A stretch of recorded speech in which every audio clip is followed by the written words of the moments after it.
Pozdrav svima! Izgleda da je vrijeme za još jedan video. Tema ovog videa će biti otkrivanje radosti u samom sebi. Dakle, mi ljudi, znači ima jedno istraživanje i utvrđeno je da se bebe puno više smiju i djeca nego odrasli. Mi smo jednostavno iznutra, po prirodi data nam je ta radost u nama.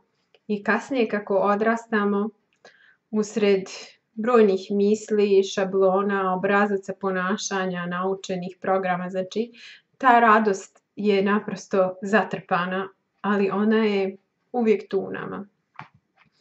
I ja mogu recimo danas reći iskreno da ja volim svoj život. Često vidim ljude koji postavljaju afirmacije tipa ja volim svoj život, ono kao ponavljaj to i to će se desiti, što meni apsolutno nekako nema smisla, iako ako nekom pomaže bujrum, što mi kažemo u Bosni.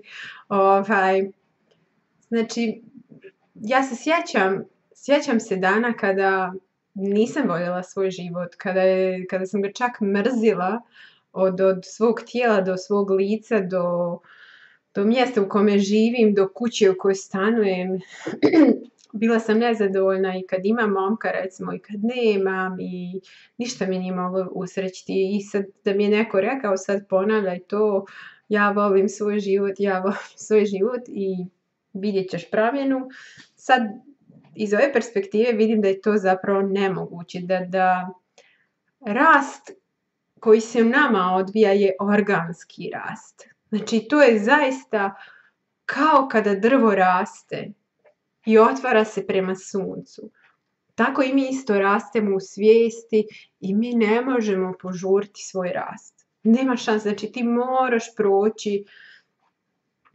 proći kroz te svoje obrasce ponašanja, to se ne može promijeniti preko noći. To vam je isto kao da uzmete mozak i da ga promijenite preko noći. Vi ste već naučili da se ponašate na jedan način, da reagujete automatski na jedan način i sve to treba vremena da se promijeni, da se osvijesti. I u mom slučaju promjena je trajala, znači ne preko noći, nego zaista godinama, korak po korak. Znači suočavanje sa unutrašnjim strahovima, sa neugodnim emocijama, preispitivanje misli koje uvijek preporučujem. Znači da osvijetlite onaj mrak u vama i da vidite šta je to zapravo. Jer kada razumijete to u sebi, promjena se dešava sama od sebe. Zaista, znači meni je to fascinantno, ovaj put svijesti. Naši problemi se čine toliko stvarni, toliko realni i ono kad nekom čovjeku pokušate to reći svana, znači ma daj šta ti je, pa to nije ništa. Nema šanse, on je tu sad uhvaćen i dok sam to ne sagleda, dok mu samom ne dođe vrijeme za rast, ništa se neće promijeniti. Ne može neko svana da to uradi. To bi isto recimo bilo, ne znam, da gusjenica uzme sad i da ponavlja i da viče ja sam leptir, ja sam leptir, ja sam leptir. Neće se promijeniti dok joj ne dođe vrijeme za promjenu. Tako i mi, znači ovaj sav rast i razvoj koji se dešava je organski i on zaista, to je proces i svakodnevno se možda radi mali pomaci, malo po malo. Jednog dana otkrijete, kada prevagne u vama svijest nasuprot ega, otkrijete da ste vi radost, da ste vi mir iz kog sve dolazi. I onda možete da sijate okolo i zaista onda nije ni bitno gdje se nalazite, jer bitno je ono ko ste.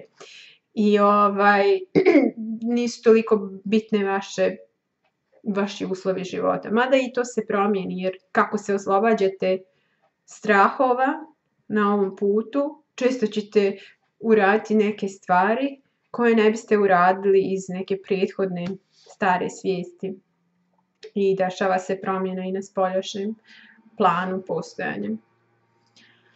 I evo, još mi pada nešto na pamet da spomenem, a to je mi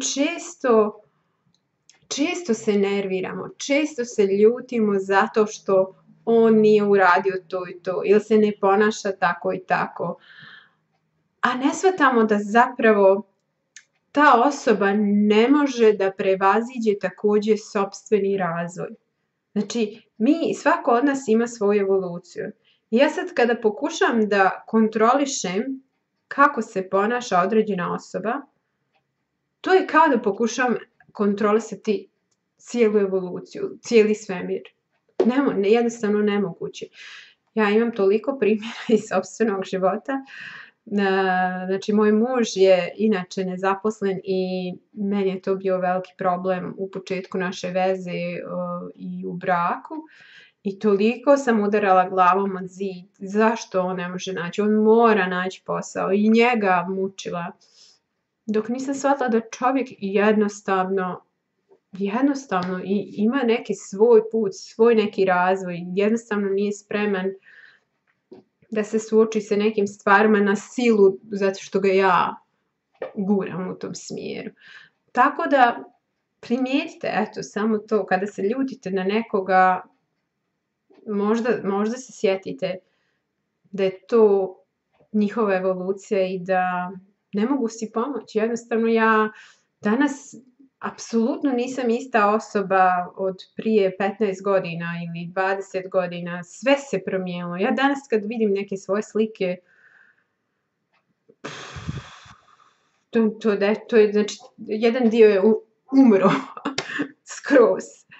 Nema ga više, ali ostalo je ono suština koja je uvijek tu bila od rođenja, radost i, ne znam, humor, smijeh.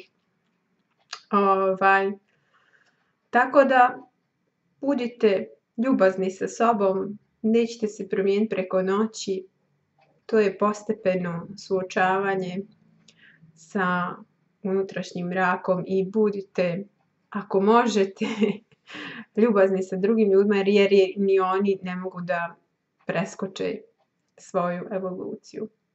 Eto, kratko i slatko. Pusam.